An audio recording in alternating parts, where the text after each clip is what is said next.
ओम नमः शिवाय। श्री शिवाय नमस्तुभ्यम। आज हम शिव महापुराण की कथा के अंतर्गत पार्थिव पूजन, बिल्वपत्र के महत्व और रुद्राक्ष के महत्व के बारे में वाचन करेंगे, जिसके श्रवण और पठन से कई पुण्यों की प्राप्ति होती है।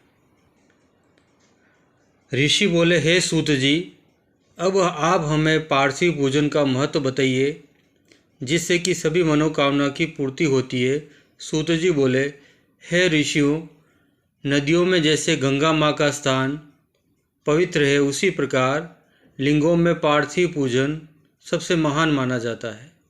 शुद्ध मिट्टी से पार्थिव बनाकर जो पूजन करता है, उसके सभी मनोरथ पूर्ण होते हैं। अतः शिव नैवेद्य प्रसाद को प्रसन्नतापूर्वक ग्रहण करना चाहिए। इनके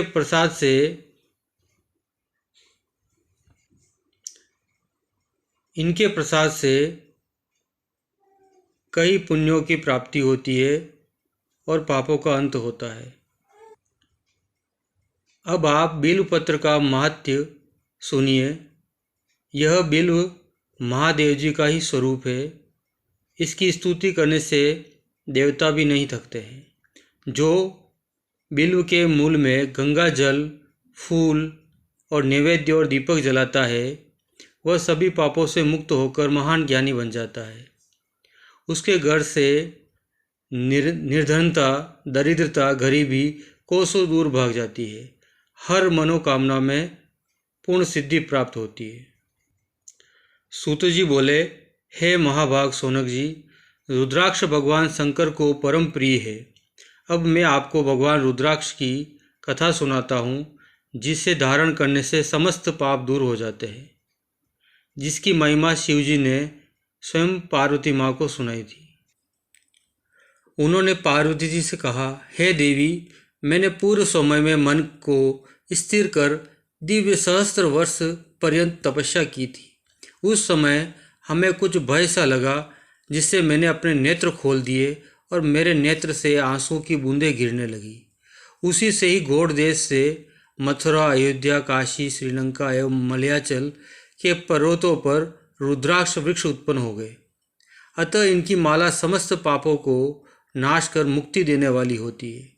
रुद्राक्ष 14 मुक्तक होते हैं, जो विभिन्न देव स्वरूप है, अनेक कामना को सिद्धि करने वाले और मोक्ष प्रदायक है। शिव महापुराण की कथा के अंतर्गत ही ऋषियों की जिज्ञासा एवं नारद मुनि की काम विजय की गाथा का भी पठन और वाचन करेंगे। एक समय की बात है कि हिमालय की गुफा में बैठकर श्री नारद जी भगवान शिव की घोर तपस्या शुरू कर दी। इस पर इंद्रदेव को शंका हुई। कई भोले भंडारी भोलेनाथ से नारद जी इंद्रासन का राज्य न मांग ले।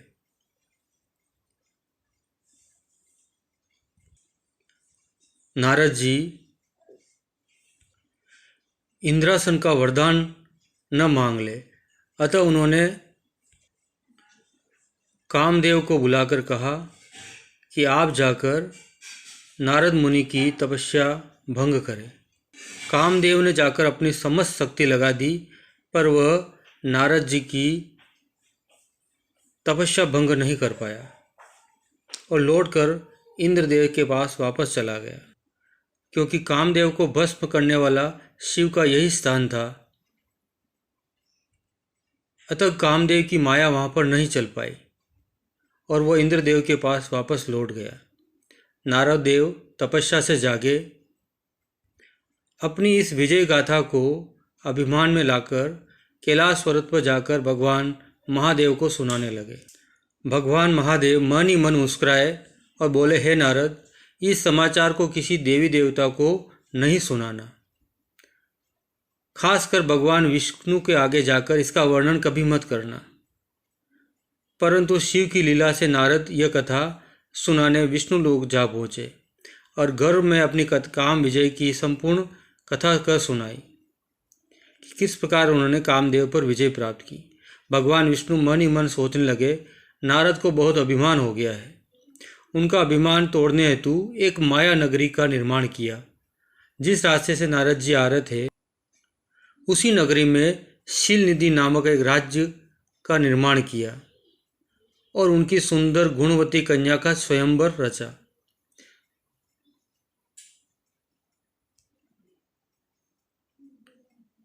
उसे देखकर नारद जी भी मोहित हो गए। नारद जी तुरंत विष्णु लोक पहुंचे। जाते ही विष्णु भगवान से बोले, हे विष्णुदेव, मुझे भी विवाह करना है, अतः आप थोड़ी देर के लिए हरि रूप हमें दे दे। भगवान विष्णु बोले, हे नारद जी, आप स्वयंवर में जाए, आपको हरि रूप अवश्य मिलेगा। भगवान विष्णु से वर लेकर गर्व से नारद जी स्वयंवर में चल पड़े। परंतु प्रभु ने भी खूब लीला रची। उनको हरि नाम के एक वानर का रूप दे दिया और खुद ही स्वयंवर में तेजस्वी विश्व मोहिनी राजकुमार बनकर अपने गले में जयमाला डलवा दी। सभा में उपस्थित प्रत्येक व्यक्ति हंसने लगे। नारद जी को देखकर नारद जी को बड़ा आश्चर्य हुआ। जब नारद जी ने अपनी परछाई जल में देखी तो नारद जी को बड़ा आश्चर्य हुआ कि उनका स्वरूप वानर का था। वो विष्णु लोक पहुँचे और भगवान विष्णु पर बड़े क्रोधित हुए और उन्हें श्राप दिया कि आपकी सहायता भी एक दिन वानर ही करेंगे। विष्णु भगवान ने शिव की कृपा से श्राप स्वीकार करते हुए अपनी माया को समेट लिया। नारद स्तब्ध होकर पश्चाताप करने लगे। बोले, हे नाथ, हमें क्षमा कर दे। भगवान विष्णु बोले, हे नारद जी, होनी को कोई टाल नहीं सकता। आपको अभिमान हो गया था। जो भी भगवान शिव की आज्ञा का उल्लंघन करता है उसका यही अंजाम होता है।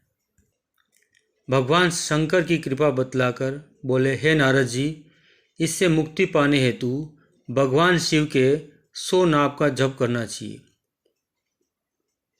अतः आप भगवान शिव के 100 नाम का जप करें और मृत्यु लोक जाकर शिवलिंगों का दर्शन कर और मुक्ति पाएं। नारद जी ने ऐसा ही किया और समस्त पापों से मुक्ति पाई। बोलो ओम नमः शिवाय। श्री शिवाय नमस्तुभ्यम।